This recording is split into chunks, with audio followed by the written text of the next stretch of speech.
ओम श्री गुरुवे नमः। ज्ञान गीता के इस मंच पर आपका सादर अभिनंदन। सोमवार का व्रत रखने वाले सभी भक्तों को भगवान शिव की यह कथा अवश्य सुननी चाहिए। आइए जानते हैं भाग्य का लिखा बदल देने वाले अवघड़दानी के दान की इस पावन कथा को। किसी नगर में एक धनी व्यापारी रहता था। दूर दूर तक उसका व्यापार फैला हुआ था। नगर के सभी लोग उस व्यापारी का बहुत सम्मान करते थे। इतना संपन्न और सम्मान प्राप्त होने के बावजूद भी वह व्यापारी बहुत दुखी था, क्योंकि उसका कोई पुत्र नहीं था, जिस कारण अपनी मृत्यु के पश्चात व्यापार के उत्तराधिकारी की चिंता उसे हमेशा सताती रहती थी। पुत्र प्राप्ति की इच्छा से व्यापारी प्रत्येक सोमवार को भगवान शिव की व्रत पूजा किया करता था और शाम के समय शिव मंदिर में जाकर शिव जी के सामने घी का दीपक जलाया करता था। कई वर्षों से अनवरत उसकी ऐसी भक्ति को देखकर मां पार्वती प्रसन्न हो गईं और भगवान शिव से उस व्यापारी की मनोकामना पूर्ण करने का निवेदन करने लगीं। भगवान शिव बोले, देवी, इस संसार में सबको उसके कर्म के अनुसार ही फल की प्राप्ति होती है। जो प्राणी जैसा कर्म करते हैं उन्हें वैसा ही फल प्राप्त होता है। मेरे इस भक्त के कर्म में संतान का सुख नहीं लिखा हुआ है, जिस कारण से इसके कोई संतान नहीं है, और मैं विधि के विधान में हस्तक्षेप नहीं करता। शिवजी द्वारा समझाने के बावजूद भी मां पार्वती नहीं मानी और व्यापारी की मनोकामना पूर्ति हेतु वे शिवजी से बार बार अनुरोध करती रहीं। अंततः माता के आग्रह को देखकर भगवान भोलेनाथ को उस व्यापारी को पुत्र प्राप्ति का वरदान देना पड़ा। वरदान देने के पश्चात भोलेनाथ मां पार्वती से बोले, आपके आग्रह पर मैंने पुत्र प्राप्ति का वरदान तो इसे दे दिया है, परंतु इसका यह पुत्र 16 वर्ष से अधिक समय तक जीवित नहीं रहेगा। उसी रात भगवान शिव ने उस व्यापारी के स्वप्न में आकर उसे पुत्र प्राप्ति का वरदान दिया और साथ में उसके पुत्र के मात्र 16 वर्ष तक जीवित रहने की बात भी बताई। भगवान के वरदान से व्यापारी को खुशी तो हुई, लेकिन पुत्र के अल्पायु होने की चिंता ने उस खुशी को नष्ट कर दिया। व्यापारी पहले की तरह ही सोमवार के दिन भगवान शिव का विधिवत व्रत करता रहा। कुछ महीनों के बाद उसके घर एक अति सुंदर बालक ने जन्म लिया और घर में खुशियां ही खुशियां भर गईं। बहुत धूमधाम से पुत्र जन्म का समारोह मनाया गया, परंतु व्यापारी को पुत्र जन्म की अधिक खुशी नहीं हुई, क्योंकि उसे पुत्र के अल्प आयु होने का रहस्य पता था। जब पुत्र 12 वर्ष का हुआ तो व्यापारी ने उसके मामा के साथ उसे पढ़ने के लिए काशी भेज दिया। लड़का अपने मामा के साथ शिक्षा प्राप्त करने हेतु चल दिया। रास्ते में जहां भी मामा भांजे विश्राम हेतु रुकते, वहीं यज्ञ करते और ब्राह्मणों को भोजन कराते। लंबी यात्रा के बाद मामा भांजे एक नगर में पहुंचे। उस दिन नगर के राजा की कन्या का विवाह था, जिस कारण से पूरे नगर को सजाया गया था। निश्चित समय पर बारात आ गई, लेकिन वरपक्ष का पिता अपने बेटे के एक आंख से काने होने के कारण बहुत चिंतित था। उसे भय था कि इस बात का पता चलने पर कहीं राजा विवाह से इनकार ना कर दे, इससे उसकी बहुत ही बदनामी होगी। जब वर के पिता ने व्यापारी के पुत्र को देखा तो उसके मस्तिष्क में एक विचार आया। उसने सोचा, क्यों ना इस लड़के को दूल्हा बनाकर राजकुमारी से विवाह करा दूं। विवाह के बाद इसको धन देकर विदा कर दूंगा और राजकुमारी को अपने नगर ले जाऊंगा।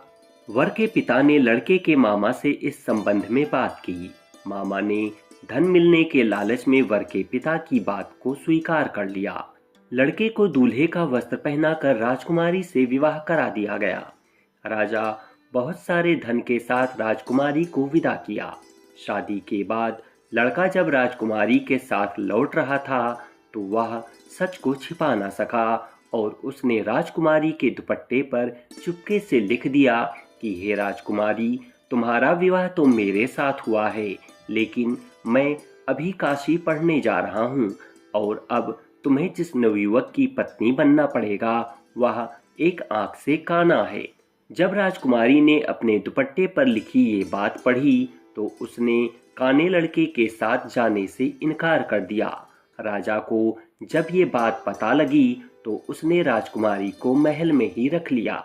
उधर लड़का अपने मामा के साथ काशी पहुंच गया और गुरुकुल में पढ़ना शुरू कर दिया। जब उसकी आयु 16 वर्ष की हुई तो उसने यज्ञ किया।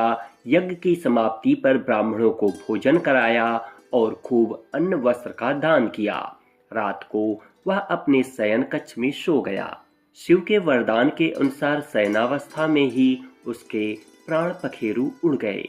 सूर्योदय पर मामा मृत भांजे को देखकर रोने पीटने लगा। आसपास के लोग भी एकत्र होकर दुख प्रकट करने लगे। लड़के के मामा के रोने विलाप करने के स्वर समीप से गुजरते हुए भगवान शिव और माता पार्वती ने भी सुने। माता पार्वती ने भगवान से कहा, प्राणनाथ, मुझे इसके रोने के स्वर सहन नहीं हो रहे। आप इस व्यक्ति के कष्ट को अवश्य दूर करें।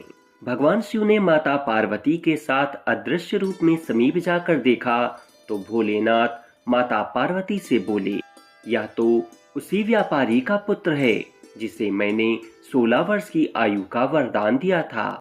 इसकी आयु आज पूरी हो गई है, जिस कारण अब इसकी मृत्यु हो गई है। माँ पार्वती ने फिर भगवान शिव से निवेदन कर उस बालक को जीवन दान देने का आग्रह किया।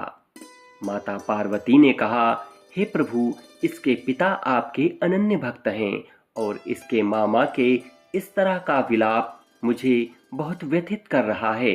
हे नाथ, आप इस पर कृपा करें। माता पार्वती के इस तरह आग्रह करने पर भगवान शिव ने उस लड़के को जीवित होने का वरदान दिया और कुछ ही पल में वह जीवित होकर उठ बैठा।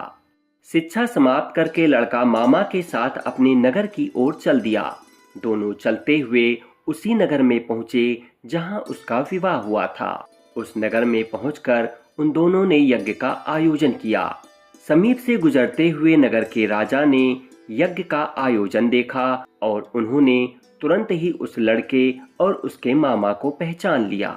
यज्ञ के समाप्त होने पर राजा मामा और लड़के को महल ले आए और कुछ दिन उन्हें महल में रखकर बहुत सा धन, वस्त्र आदि देकर राजकुमारी के साथ विदा कर दिया। इधर भूखे प्यासे रहकर व्यापारी और उसकी पत्नी बेटे की प्रतीक्षा कर रहे थे। उन्होंने प्रतिज्ञा कर रखी थी कि यदि उन्हें अपने बेटे की मृत्यु का समाचार मिला तो दोनों ही अपने प्राण त्याग देंगे। परंतु जैसे ही उसने अपने बेटे के जीवित वापस लौटने का समाचार सुना तो वह बहुत प्रसन्न हुआ। वह अपनी पत्नी और मित्रों के साथ नगर के द्वार पर पहुंचा। अपने बेटे के विवाह का समाचार सुनकर पुत्रवधू राजकुमारी को देखकर उसकी खुशी का ठिकाना न रहा। उसी रात भगवान शिव ने व्यापारी के स्वप्न में आकर कहा, हे श्रेष्ठी, मैंने तेरे सोमवार व्रत करने और व्रत कथा सुनने से प्रसन्न होकर तेरे पुत्र को लंबी आयु प्रदान कर दी है। पुत्र की लंबी आयु जानकर व्यापारी बहुत प्रसन्न हुआ। शिव भक्त होने तथा सोमवार का व्रत करने से व्यापारी की सभी मनोकामनाएं पूर्ण हुईं। इसी प्रकार जो भक्त सोमवार का विधिवत व्रत करते हैं और व्रत कथा सुनते हैं, उनकी सभी इच्छाएं पूरी होती हैं। तो बोलिए शिव शंकर भगवान की जय। जिस तरह से भगवान शिव एवं माता पार्वती ने व्यापारी का उद्धार किया, ऐसे ही हम सभी का कल्याण करें। कथा अच्छी लगी हो तो कमेंट में शंकर भगवान की जय व माता पार्वती की जय अवश्य लिखें। साथ ही वीडियो को लाइक और शेयर करना ना भूलें। चैनल पर नए हैं तो चैनल को अभी तुरंत सब्सक्राइब कर लें। शीघ्र मिलेंगे एक नई वीडियो में एक नई कहानी के साथ। तब तक मैं विवेक कुमार श्रीवास्तव आपसे विदा चाहूँगा। धन्यवाद।